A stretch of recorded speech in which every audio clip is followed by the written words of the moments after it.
l'Afrique du Sud, c'est un partenaire stratégique. Nous avons signé plus de 35 accords bilatéraux dans tous les secteurs. Donc nous travaillons, nous collaborons très bien avec le gouvernement sud-africain. Nous avons signé récemment un traité pour développer les grands projets INGA ensemble, parce que nous avons confiance en l'Afrique du Sud, sa capacité de mobiliser les ressources, et ainsi de suite.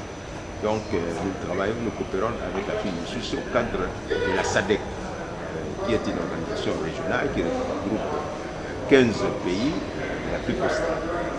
Nous avons aussi signé les 3 chefs d'État, donc le chef d'État de l'Angola, de la RDC et de l'Afrique du Sud, ont signé un accord pour une collaboration au sein des mécanismes tripartites.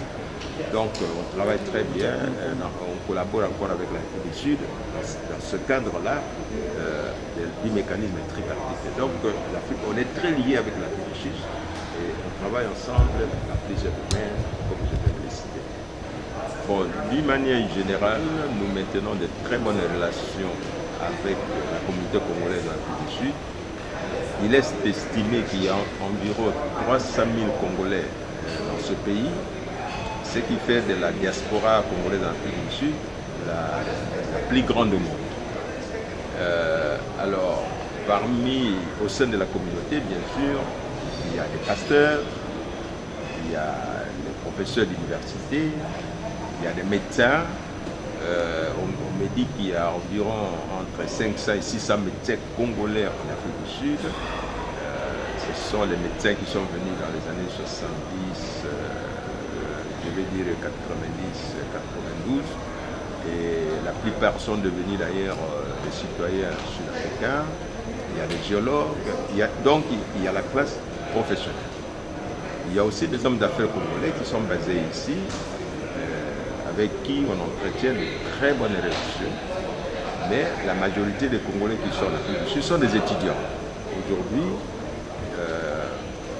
les parents congolais préfèrent envoyer leurs enfants en Afrique du Sud qu'en Europe. Parce que d'abord, une question de proximité, ensuite, une question de coûts.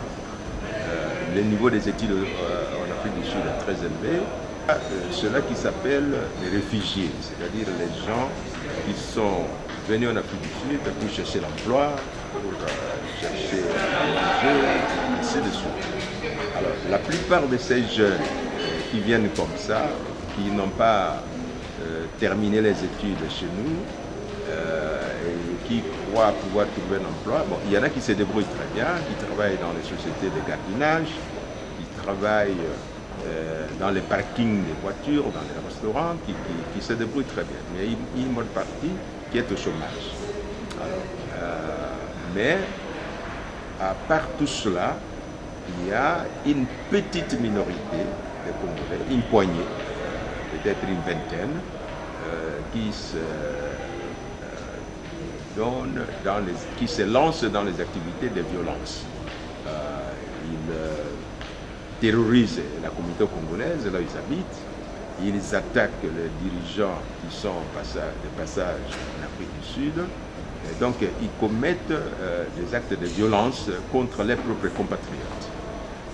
Ils utilisent l'excuse que c'est une protestation politique.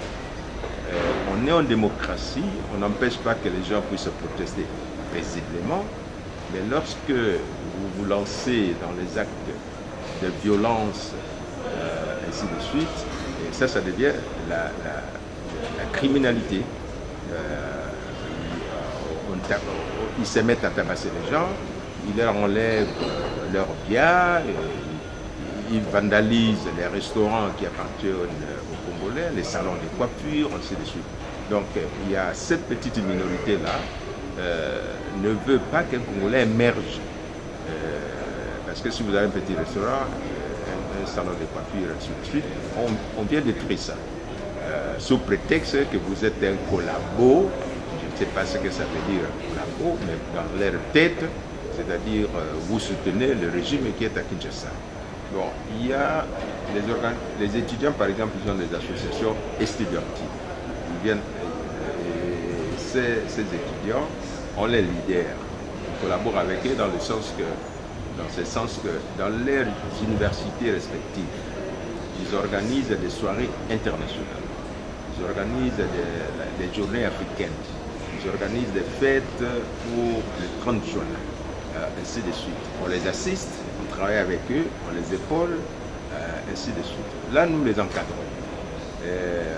Il y a aussi d'autres associations, mais quand vous formez une association dans un pays, c'est ce pays-là, légalement, qui vous reconnaît. Ce n'est pas l'ambassade, c'est le pays. Ce sont des associations sans but lucratif, ce sont des ONG, donc vous allez à la mairie, vous vous enregistrez pour être reconnu. La reconnaissance juridique, ce n'est pas le rôle de l'ambassade. Mais nous sommes en contact avec cette association pour des raisons de communication. Si nous avons un message à faire véhiculer, aujourd'hui on fait véhiculer un message par Internet. Je n'ai pas besoin d'intermédiaires individuels pour faire véhiculer un message. On utilise les moyens modernes, c'est-à-dire l'Internet, et ainsi de suite. Parfois je lance des messages à travers une radio et des interviews à la télévision. C'est comme ça qu'on communique avec la communauté. La majorité de la communauté congolaise travaille très bien avec l'ambassade. Ces Congolais, quand ils ont besoin de services, par exemple des passeports, on les assiste, ils ont leurs passeports. S'ils ont besoin de faire certifier les documents scolaires pour leurs enfants, on les fait. Ils viennent à l'ambassade pour le mariage civil, on le fait, donc on n'a pas de problème avec la majorité de la communauté congolaise. Mais comme je vous ai dit, il y a une petite minorité de rien du tout, parfois d'une dizaine de personnes, 5 personnes, 20 personnes, qui créent des problèmes. Ceux-là, quand ils commettent des actes de criminalité, c'est le gouvernement sud-africain qui doit s'en occuper, la police sud-africaine. Ce n'est pas le rôle de l'ambassade d'aller poursuivre les criminels. C'est ça. Donc, il y en a qui sont arrêtés, il y en a qui sont expulsés, ça dépend des actes qu'ils commettent contre la population. Mais je leur dis, vous êtes dans un pays étranger, ce pays vous a accueilli, vous a donné des papiers. Il y en a qui sont ici sans papier, je sais. Mais dans un pays d'accueil, si vous voulez bien y vivre paisiblement, vous n'avez pas besoin de vous lancer dans les actes de violence. Parce que là, vous détruisez votre vie, vous détruisez la vie des autres, et ça ne peut pas être accepté.